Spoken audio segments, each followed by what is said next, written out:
स्वागत है आप सभी को समाके के एपिसोड नंबर 4 में। एपिसोड के स्टार्टिंग में मारू सपने में देखता है जब सीडा उसे रिजेक्ट कर दिया था। ये देखकर वो चिल्लाते हुए जाग जाता है और कहता है कल कुछ भी नहीं हुआ था, मुझे वो सभी बातों को भुलानी होगी। इसलिए वो दूसरी चीजों के बारे में सोचने लगता है, पर उसके मन में फिर से तब का सीन आ जाता है जब सीडा ने उसे रिजेक्ट किया था और ये सोचकर तो वो पूरा पगलाने लगता है। नेक्स्ट हम सीडा को देखते हैं जो कि यहाँ पर काफी रिग्रेट महसूस कर रही होती है और मारू को बार बार बेवकूफ कह रही होती है और वो कहते हैं मैं जब पहली बार उसे अपना प्यार कन्फेस किया उस दिन अगर वो मुझे एक्सेप्ट कर लेता तो मुझे ये दिन देखना नहीं पड़ता। उस दिन जब वो मुझे प्रपोज किया पहले तो मैंने उसे रिजेक्ट कर दी थी, पर मैं ये सोची रखी थी अगर वो मुझसे अपनी गलती मान ले तो मैं उसे एक्सेप्ट कर लूंगी। देन वो ये सभी बातें सोचते हुए निराश हो जाती है और वो कहते हैं अब मैं क्या करूं, मैं ऐसा ही हार नहीं मान सकती। देन वो मारू की फोटो को देखते हुए कहते हैं क्योंकि मैं उससे प्यार करती हूँ। देन हम काची को देखते हैं जो कि मारू की डॉल को पकड़ के कह रही होती है तुम सच में तब बहुत ही अमेजिंग थे जब तुम डांस कर रहे थे। लेकिन तभी उसके मन में तब का सीन याद आ जाती है जब मारू ने सीडा को अपना प्यार कन्फेस किया था। ये सोचकर वो भी काफी दुखी हो जाती है और रोते हुए वो कहती है मारू एक नंबर का इडियट है, मैंने बहुत कोशिश करके उसे अपने प्यार में डाल दिया लेकिन फिर भी। और वो आगे कहते हैं सू एक नंबर का बेवकूफ धोखेबाज है। देन वो कहती है तुम मुझसे प्यार करने के बाद आखिर किसी दूसरी लड़की की ओर क्यों मुड़े, तुम बहुत बड़े इडियट हो। पर हम देखते हैं वो उस डॉल को गले से लगाकर कहती है लेकिन फिर भी मैं तुमसे प्यार करती हूँ। देन हम मारू को देखते हैं जो कि चिल्ला रहा होता है कि उसने मुझे प्यार करने के बावजूद मुझे सभी के सामने रिजेक्ट कर दी,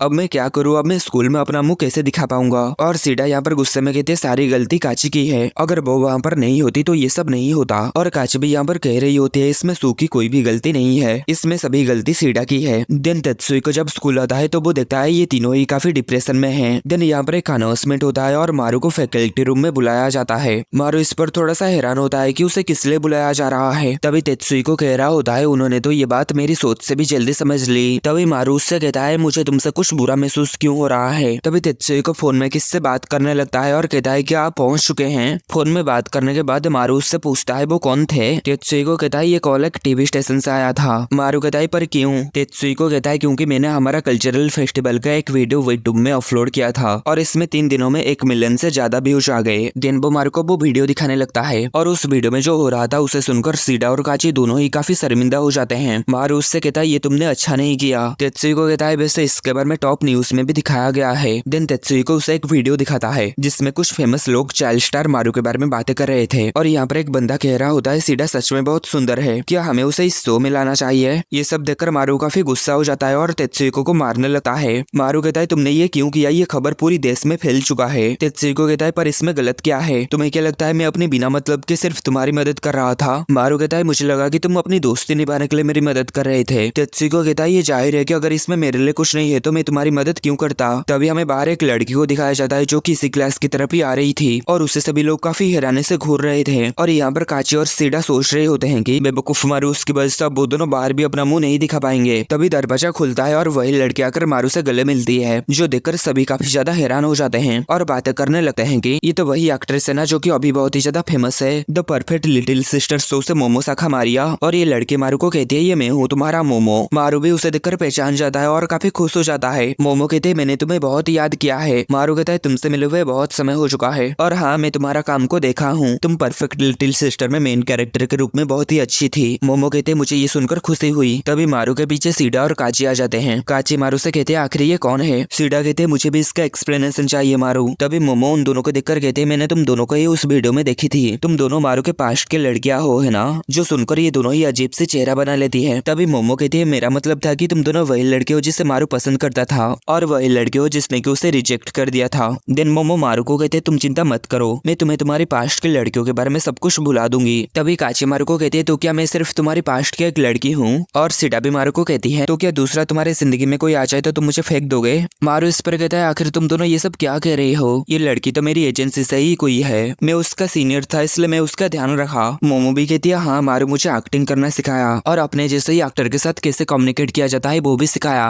और इसके साथ साथ वो सभी प्रकार के दूसरे चीजें भी मुझे सिखाया। जिस पर काची और सीडा कहते हैं क्या कहा दूसरे चीजें। मोमो कहती है हाँ दूसरे चीजें भी, लेकिन वो अचानक से रिटायर्ड हो गया और जब मैं इतने दिनों के बाद उसका वीडियो देखा तो मैं खुद को रोक नहीं पाया। तभी मारू कहता है ठीक है मोमो मैं समझ गया, अब मुझे छोड़ दो, अब तो तुम पॉपुलर हो चुकी हो, अगर कोई तुम्हें इसे देख लिया तो तुम मुसीबत में पड़ जाओगे। मोमो कहते हैं मुझे इसका कोई परवाह नहीं जब तक मैं तुम्हारे साथ हूँ, क्योंकि आखिरकार तुम मेरे पहले प्यार जो हो। ये बात सुनकर सभी काफी ज्यादा हैरान होते हैं। नेक्स्ट टाइम देखते हैं तेत्सुई को यहाँ पर पिज्जा खाते हुए मारू से कहता है आज की सुबह बहुत ही अजीब थी है ना। मारू गुस्से में कहता है तुम्हें क्या लगता है इसमें किसकी गलती थी। तेत्सुको कहता है इसलिए तो मैं तुम्हें लंच करवा रहा हूँ। मारू उस पिज्जा को खाता है और कहता है ये तो बहुत ही अच्छा है। और हम देखते हैं बाहर कुछ लड़के खड़े होकर मारू के बारे में बातें कर रहे होते हैं और कहते हैं ये तो वही लड़का है ना जिसे रिजेक्ट कर दिया गया था। पर देखो तो इतना सब कुछ हो जाने के बाद भी वो कितने मजे से पिज्जा खा रहा है। मारू यहाँ पर मन में कहता है मुझे तेत्सुको के ऊपर इतना गुस्सा नहीं करना चाहिए। अगर मैं एक्टिंग में वापसी करने का फैसला करता हूँ तो वो वीडियो मेरे लिए एक बेहतरीन प्रमोशन होगा। शायद तेत्सुको ये सोचकर ये सब किया कि शायद मुझे इससे कोई मदद मिलेगी।